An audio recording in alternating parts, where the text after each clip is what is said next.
Hi, everyone. My name is Sharonda Jeffries. I'm a technical leader at Cisco Systems, and I represent TIA, or the ICT industry, Information Communication and Technologies industry, at ISO TC 176, ISO Casco, and the IAF, or the International Accreditation Forum. Today, I'll be speaking to you about the climate change amendments for ISO. In February 2024, the International Organization for Standardization, or ISO, issued climate change amendments, which initially affected 31 management system standards by adding text at 4.1, understanding the organization and its context, and a new note at 4.2, understanding the needs and expectations of interested parties. Again, 31 management system standards were initially impacted by the climate change amendments, including ISO 9001. Many wondered why ISO chose to highlight climate change out of all of the United Nations Sustainable Development Goals. Goal 13 is the only United Nations Sustainable Development Goal that requires urgent action to be taken. Specifically, it reads, "Take urgent action to combat climate change and its impacts." For more information regarding the climate change amendments, please visit the URL shown here. A joint communique from ISO and the International Accreditation Forum, or the IAF, which highlights the background and the intent of the climate change amendments, is available here. Additionally, the IAF has published information clarifying the expectations for certified organizations, certification bodies, and accreditation bodies. That information is available here. Again, please remember that the climate change amendments are amendments, not revisions, and the amendments were effective upon the date of publication, February 2024. There is no transition for implementation of the climate change amendments.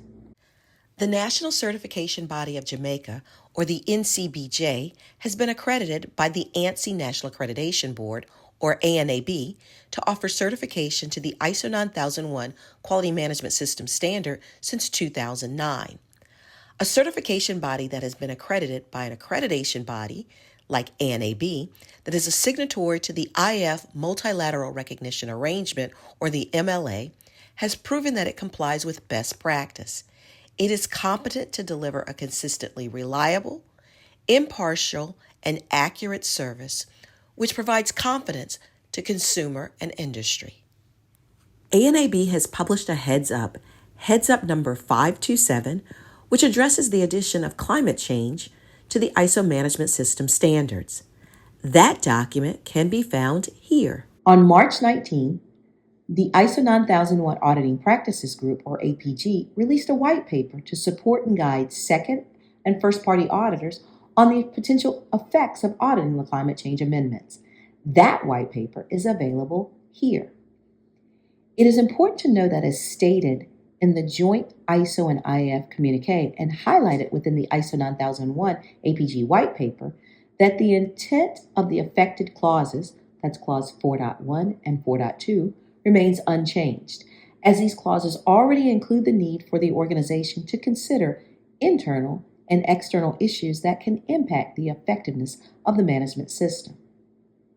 The new inclusions are intended to assure that climate change is considered within the management system. I've shared many sources of information regarding the impact of climate change, including the ISO statement, the ISO-IAF joint communique, the ANAB Heads Up number 527, and the ISO 9000 APG white paper. ISO standards play a pivotal role in accelerating climate action through sustainable practices. These standards empower organizations to decarbonize their business model, improve the greenhouse gas footprint of their products and services, and navigate the transition to a green economy. Should you have any questions or need additional resources with regard to the ISO climate change amendments or climate change action, please contact the National Certification Body of Jamaica, your CB, for more information. Happy World Quality Week 2024.